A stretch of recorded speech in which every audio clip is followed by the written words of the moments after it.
Good morning students. मैं SPC government college के philosophy department से ज़रफ़िशा ज़ैदी। ये वेस्टर्न फ़िलासफ़ी की सीरीज़ चल रही है जिसमें हम प्लेटो के ऊपर बात कर रहे हैं।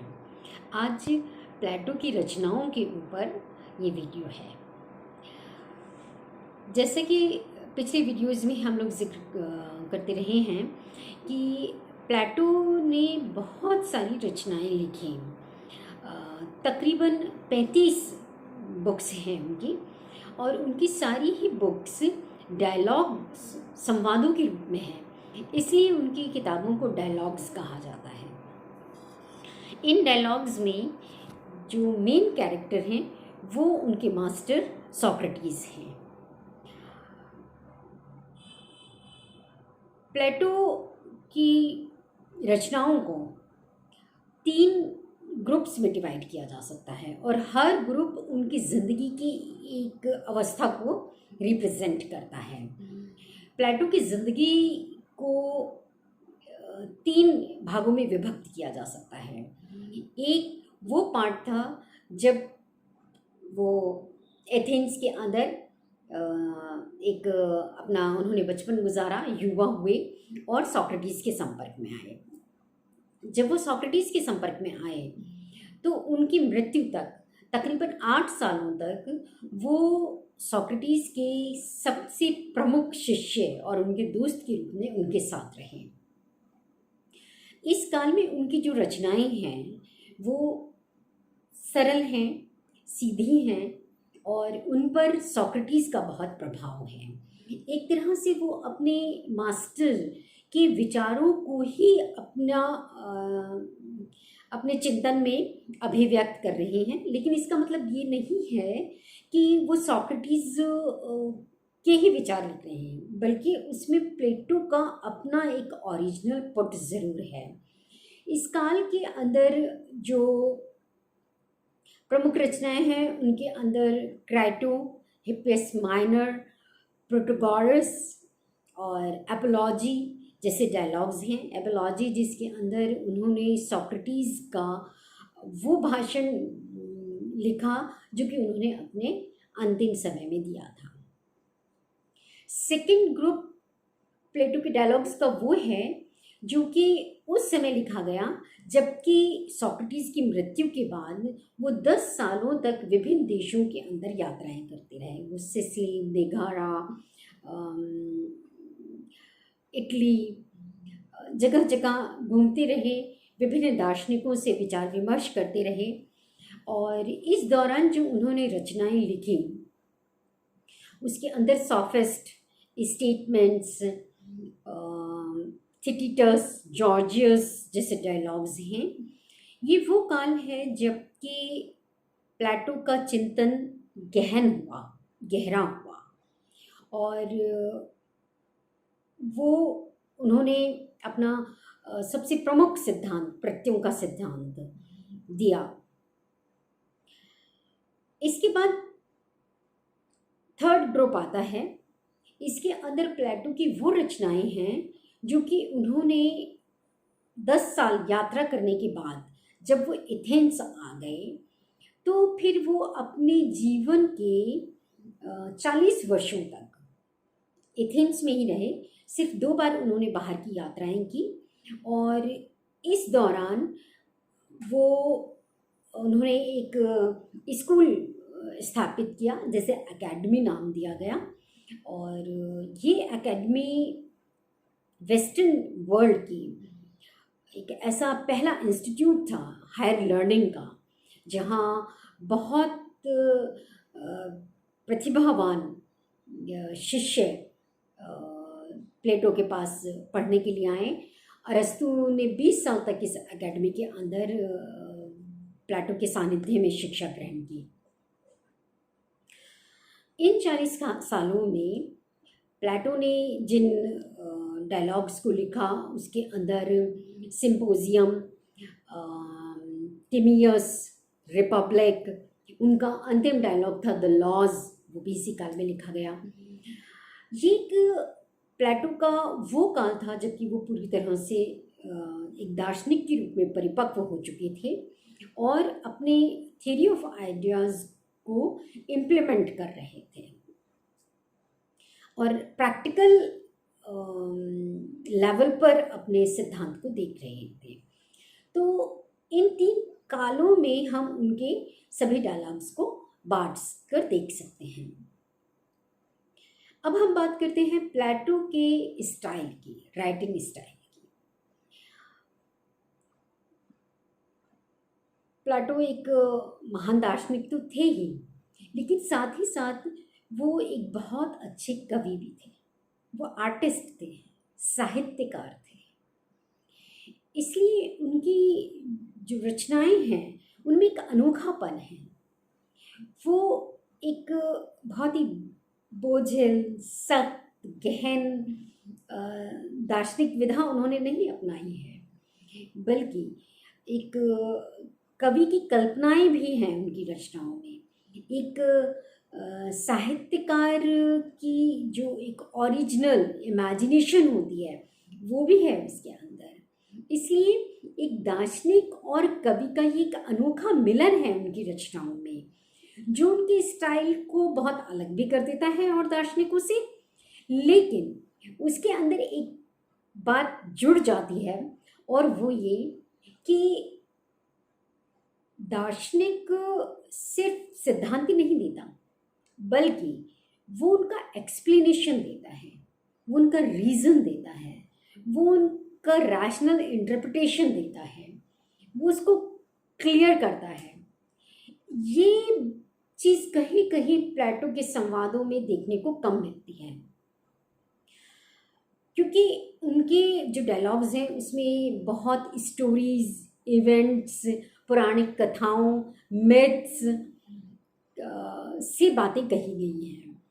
इसलिए कहीं कहीं प्लेटो को समझना जो बड़े बहुत अच्छे स्कॉलर्स हैं उनके लिए भी मुश्किल हुआ है कि प्लेटो इस बात से क्या कहना चाह रहे हैं और इसकी क्या मीनिंग निकाले जाएं।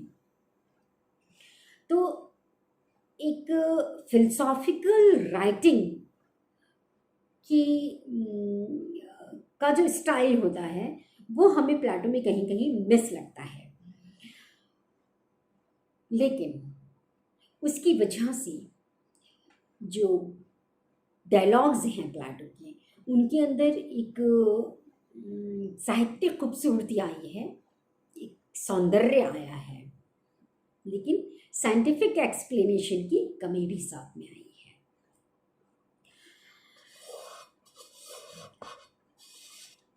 जैसे कि मैंने आपको बताया कि सुकरात ने कभी भी कोई किताब नहीं लिखी, लेकिन प्लेटो ने इसके विपरीत बहुत ज़्यादा राइटिंग्स हैं उनकी, और उन्होंने राइटिंग के ऊपर बहुत जोर भी दिया और अपना बहुत सारा समय इसके ऊपर गुजारा। इसकी वजह ये थी कि प्लेटो ये सब इसलिए कर पाए कि उन्होंने अपनी जो ज़िंदगी चुनी वो एक एकांत प्रिय शांत वातावरण उन्होंने अपनाया, जिसमें एक दार्शनिक अपने विचारों को पुष्पित पल्लवित कर सकता है और उसको राइटिंग में अभिव्यक्त कर सकता है। ये चीज़ हम देखते हैं कि सुकरात के अंदर नहीं थी। वो एथेंस की गलियों में घूम घूम कर लोगों से बात कर रहे थे, युवाओं से बात कर रहे थे, जो बुद्धिजीवी थे उनके साथ डिस्कस कर रहे थे, वाद विवाद कर रहे थे, और इन सब को करते हुए वो कहीं ना कहीं बहुत विवादों में भी घिरे हुए थे। और जाहिर है कि शहर की गलियों के अंदर इस तरह का गहन चिंतन और लेखन संभव नहीं था। लेकिन प्लेटो ने क्या किया?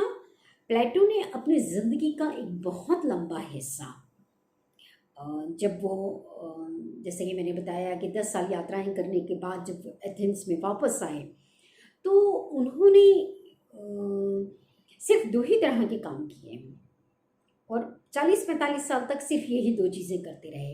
एक एकेडमी का मैनेजमेंट संभाला और दूसरा अपने लिटरेरी एक्टिविटी में टाइम डाला।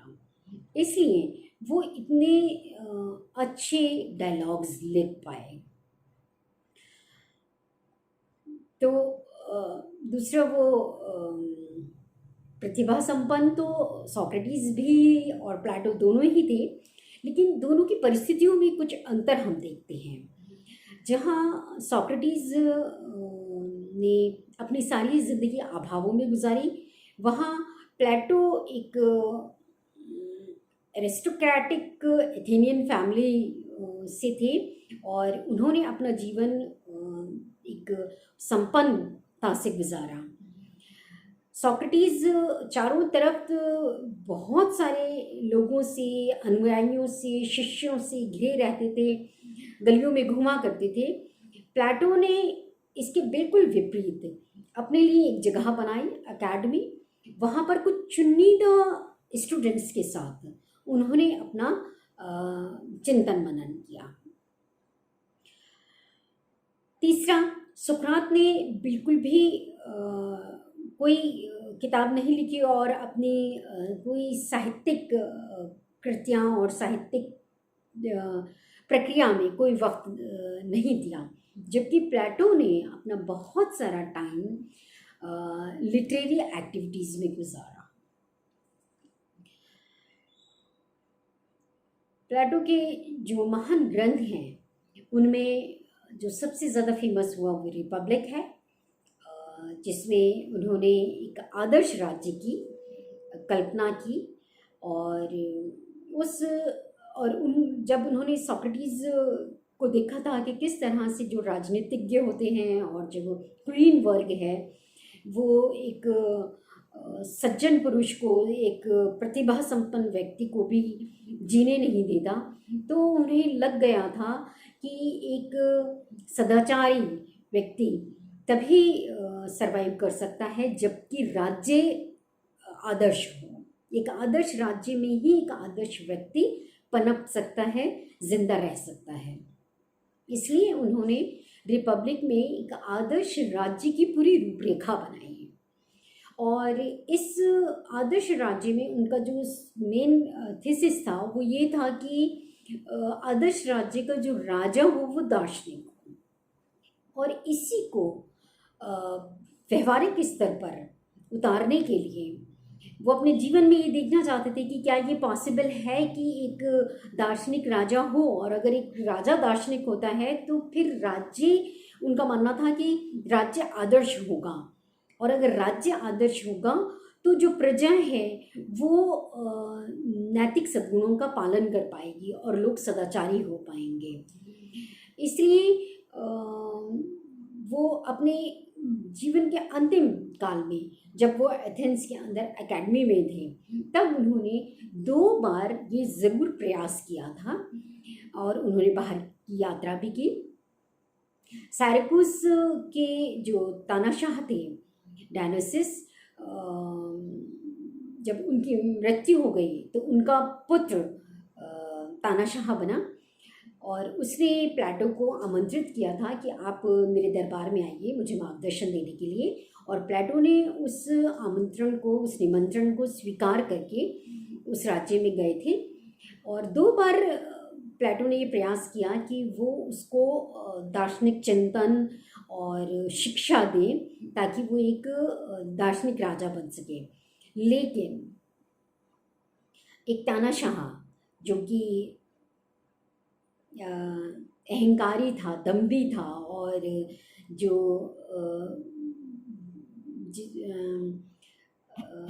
वसाइल भी था,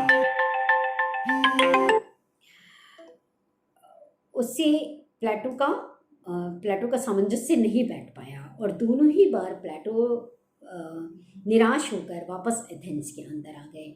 उन्होंने 2 ही यात्राएं की अपने अंतिम पड़ाव में, दोनों में वो असफल रहे और फिर उन्होंने ये स्वीकार कर लिया कि शायद उनके जीवन में ये संभव नहीं है कि वो आदर्श राज्य को स्थापित कर सकें। तो ये था प्लेटो की रचनाओं के ऊपर वीडियो। आगे हम बात करेंगे प्लेटो की ज्ञान मीमांसा की ओर।